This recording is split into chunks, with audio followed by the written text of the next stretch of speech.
안녕하세요. 오늘은 마태복음 22장과 23장입니다.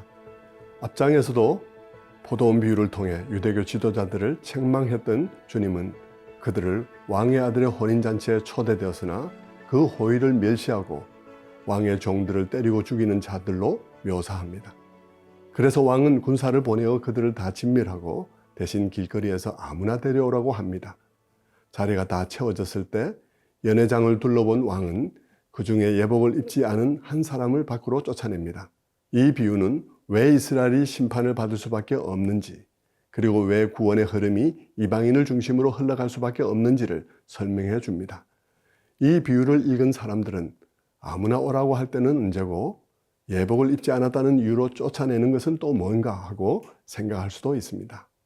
당시 왕의 잔치는 예복을 입고 참석해야 했는데 따라서 예복이 없는 자들에게는 예복을 빌려줬다고 합니다.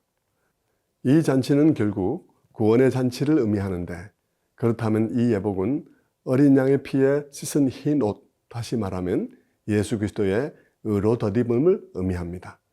이 비유에 따르면 어떤 사람은 복음의 초청 자체를 거절하고 또 어떤 사람은 복음의 초청에 응한 듯하나 실은 여전히 자기 의를 옷 입고 있다는 말이 될 것입니다. 비유에서 악당으로 묘사된 바리새인들은 헤롯 당원들과 공모하여 예수를 잡기 위한 질문을 던집니다. 가이사에게 세금을 바치는 것이 옳으니까 만약 바치라고 하면 바리새인들이 반역자라고 비난할 것이고, 바치지 말라고 하면 헤롯 당원들이 로마 당국에 고발할 것입니다. 예수님은 그들에게 동전을 보여달라고 하십니다. 동전에는 로마 황제의 형상이 새겨져 있었습니다. 그들은 별 생각 없이 내놓았을 테지만 각자 손에 황제의 형상이 새겨진 동전이 있다는 것은 그들이 로마의 질서에 속하여 살고 있음을 보여줍니다. 그러므로 주님은 말씀하십니다. 가이사의 것은 가이사에게 바치라고. 한편 이 장면은 우리 모두에게 하나님의 형상이 새겨져 있음을 생각하게 합니다. 우리에게 하나님의 형상이 새겨져 있다는 것은 우리가 하나님의 것이라는 뜻이며, 그렇다면 하나님의 것은 하나님께로 돌려짐이 마땅할 것입니다. 부활이 없다고 믿는 사두개인들은 형이 죽으면 동생이 형수를 아내로 취하던 제도를 가지고 곤란한 질문을 던집니다.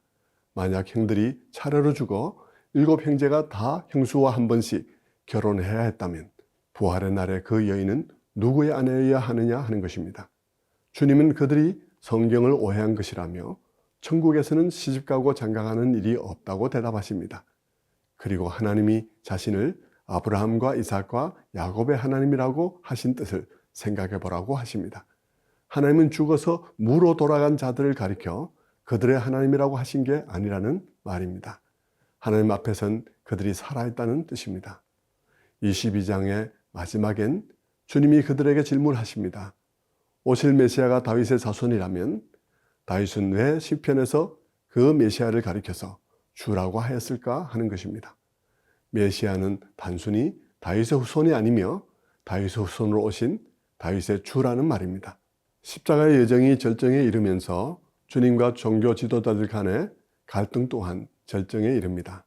따라서 23장에서는 그들의 모순되고 이중적인 삶에 대한 예수님의 진노가 격렬하게 나타납니다. 주님이 보시기에 그들은 말만 하고 행동하지 않으며 남의 어깨에 무거운 짐을 지우면서도 자신은 손 하나 까딱하지 않는 사람들입니다. 그리하여 화 있을진저 외식하는 바리새인과 서기관들이여 라는 심판의 말이 7번이나 선포됩니다. 성전보다 성전에 입힌 금을, 제단보다 그 위에 놓인 재물을 더 중요시하며 11조를 드리면서도 정의와 긍휼의 문제에는 관심이 없는 등 본질보다 형식, 내용보다 겉보기가 중요한 그들의 삶을 주님은 격렬하게 지적합니다. 결국 23장은 예루살렘을 향한 주님의 안타까운 눈물로 끝납니다. 보호하려 해도 보호할 수 없는 상황에 이른 데 대한 안타까움입니다. 주님의 공개적인 사역은 이렇게 막이 내립니다. 이후로 주님은 제자들과만 상대로 마지막 가르침을 주실 것입니다. 이제 마태복음 22장, 23장을 읽어보겠습니다. 제22장.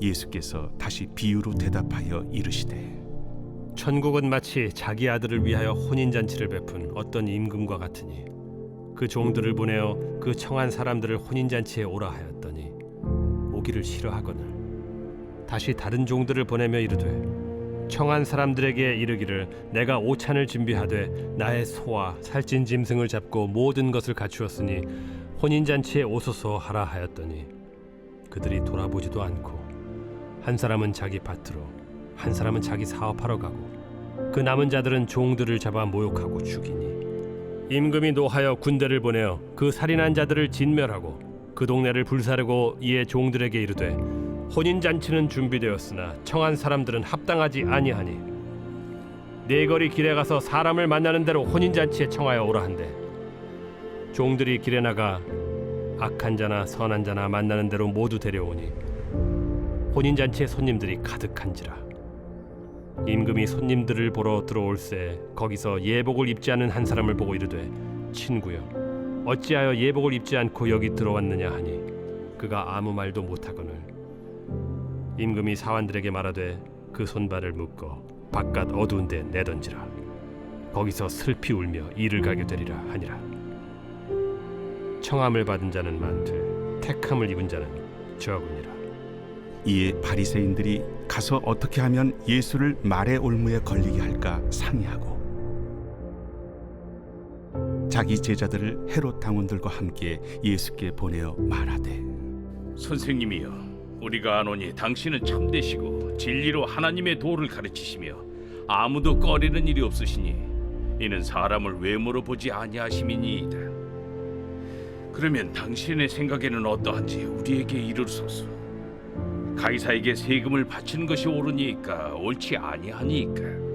예수께서 그들의 악함을 아시고 외식하는 자들아 어찌하여 나를 시험하느냐 세금 낼 돈을 내게 보이라 하시니 데나리온 하나를 가져왔거늘 이 형상과 이 글이 누구의 것이냐 가이사의 것이니이다.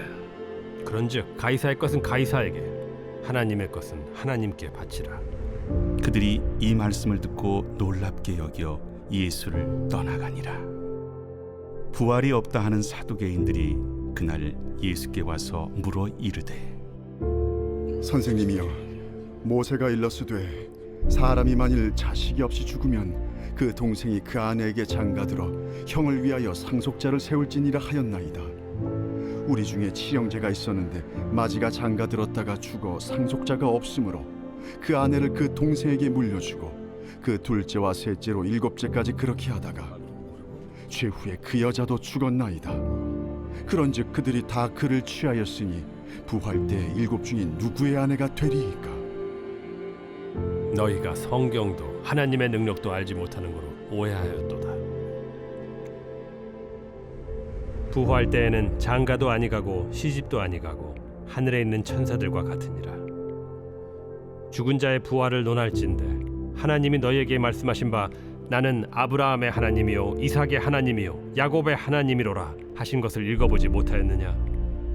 하나님은 죽은 자의 하나님이 아니요 살아있는 자의 하나님이시니라. 무리가 듣고 그의 가르치심에 놀라더라. 예수께서 사두개인들로 대답할 수 없게 하셨다 함을 바리새인들이 듣고 모였는데 그 중에 한 율법사가 예수를 시험하여 묻되 선생님, 율법 중에서 어느 계명이 크니이까? 내 마음을 다하고 목숨을 다하고 뜻을 다하여 주 너희 하나님을 사랑하라 하셨으니 이것이 크고 첫째 되는 계명이요 둘째도 그와 같으니 내 이웃을 내 자신같이 사랑하라 하셨으니 이 두 계명이 온 율법과 선지자의 강령이니라. 바리새인들이 모였을 때 예수께서 그들에게 물으시되 너희는 그리스도에 대하여 어떻게 생각하느냐? 누구의 자손이냐? 다윗의 자손이니이다. 그러면 다윗이 성령에 감동되어 어찌 그리스도를 주라 칭하여 말하되 주께서 내 주께 이르시되 내가 네 원수를 네 발 아래에 둘 때까지 내 우편에 앉아 있으라 하셨도다 하였느냐. 다윗이 그리스도를 주라 칭하였은즉 어찌 그의 자손이 되겠느냐. 한마디도 능히 대답하는 자가 없고 그날부터 감히 그에게 묻는 자도 없더라. 제23장 예수께서 무리와 제자들에게 말씀하여 이르시되 서기관들과 바리새인들이 모세의 자리에 앉았으니 그러므로 무엇이든지 그들이 말하는 바는 행하고 지키되 그들이 하는 행위는 본받지 말라. 그들은 말만 하고 행하지 아니하며 또 무거운 짐을 묶어 사람의 어깨에 지우되 자기는 이것을 한 손가락으로도 움직이려 하지 아니하며 그들의 모든 행위를 사람에게 보이고자 하나니 곧 그 경문띠를 넓게 하며 옷수를 길게 하고 잔치의 윗자리와 회당의 높은 자리와 시장에서 문안 받는 것과 사람에게 랍비라 칭함을 받는 것을 좋아하느니라. 그러나 너희는 랍비라 칭함을 받지 말라. 너희 선생은 하나요 너희는 다 형제니라. 땅에 있는 자를 아버지라 하지 말라. 너희 아버지는 한 분이시니 곧 하늘에 계신 이시니라. 또한 지도자라 칭함을 받지 말라. 너희의 지도자는 한 분이시니 곧 그리스도시니라. 너희 중에 큰 자는 너희를 섬기는 자가 되어야 하리라. 누구든지 자기를 높이는 자는 낮아지고 누구든지 자기를 낮추는 자는 높아지리라. 화 있을진저 외식하는 서기관들과 바리새인들이여, 너희는 천국 문을 사람들 앞에서 닫고 너희도 들어가지 않고 들어가려 하는 자도 들어가지 못하게 하는도다. 화 있을진저 외식하는 서기관들과 바리새인들이여, 너희는 교인 한 사람을 얻기 위하여 바다와 욕지를 두루다니다가 생기면 너희보다 배나 더 지옥 자식이 되게 하는도다. 화 있을진저 눈먼 인도자여, 너희가 말하되 누구든지 성전으로 맹세하면 아무 일 없거니와 성전에 금으로 맹세하면 지킬지라 하는도다. 어리석은 맹인들이여, 어느 것이 크냐? 그 금이냐? 그 금을 거룩하게 하는 성전이냐? 너희가 또 이르되 누구든지 제단으로 맹세하면 아무 일 없거니와 그 위에 있는 예물로 맹세하면 지킬지라 하는도다. 맹인들이여, 어느 것이 크냐? 그 예물이냐? 그 예물을 거룩하게 하는 제단이냐? 그러므로 제단으로 맹세하는 자는 제단과 그 위에 있는 모든 것으로 맹세하며 또 성전으로 맹세하는 자는 성전과 그 안에 계신 이로 맹세하며 또 하늘로 맹세하는 자는 하나님의 보좌와 그 위에 앉으신 이로 맹세함이니라. 화 있을진저 외식하는 서기관들과 바리새인들이여, 너희가 박하와 회향과 근체의 11조는 들이되 율법에 더 중한 바 정의와 긍휼과 믿음은 버렸도다. 그러나 이것도 행하고 저것도 버리지 말아야 할지니라. 맹인된 인도자여, 하루살이는 걸러내고 낙타는 삼키는도다. 화 있을진저 외식하는 서기관들과 바리새인들이여, 잔과 대접의 겉은 깨끗이 하되 그 안에는 탐욕과 방탕으로 가득하게 하는도다. 눈먼 바리새인이여, 너는 먼저 안을 깨끗이 하라. 그리하면 겉도 깨끗하리라. 화 있을진저 외식하는 서기관들과 바리새인들이여, 회칠한 무덤 같으니 겉으로는 아름답게 보이나 그 안에는 죽은 사람의 뼈와 모든 더러운 것이 가득하도다. 이와 같이 너희도 겉으로는 사람에게 옳게 보이되 안으로는 외식과 불법이 가득하도다. 화 있을진저 외식하는 서기관들과 바리새인들이여, 너희는 선지자들의 무덤을 만들고 의인들의 비석을 꾸미며 이르되 만일 우리가 조상 때에 있었더라면 우리는 그들이 선지자의 피를 흘리는데 참여하지 아니하였으리라 하니, 그러면 너희가 선지자를 죽인 자의 자손임을 스스로 증명함이로다. 너희가 너희 조상의 분량을 채우라. 뱀들아, 독사의 새끼들아, 너희가 어떻게 지옥의 판결을 피하겠느냐? 그러므로 내가 너희에게 선지자들과 지혜 있는 자들과 서기관들을 보내매 너희가 그 중에서 덜어는 죽이거나 십자가에 못 박고 그 중에서 덜어는 너희 회당에서 채찍질하고 이 동네에서 저 동네로 따라다니며 박해하리라. 그러므로 의인 아벨의 피로부터 성전과 제단 사이에서 너희가 죽인 바라게아의 아들 사가랴의 피까지 땅 위에서 흘린 의로운 피가 다 너희에게 돌아가리라. 내가 진실로 너희에게 이르노니 이것이 다 이 세대에 돌아가리라.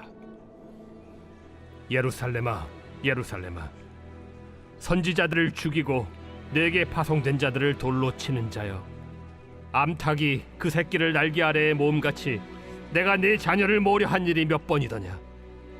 그러나 너희가 원하지 아니하였도다. 보라, 너희 집이 황폐하여 버려진 바 되리라. 내가 너희에게 이르노니 이제부터 너희는 찬송하리로다. 주의 이름으로 오시는 이여 할 때까지 나를 보지 못하리라.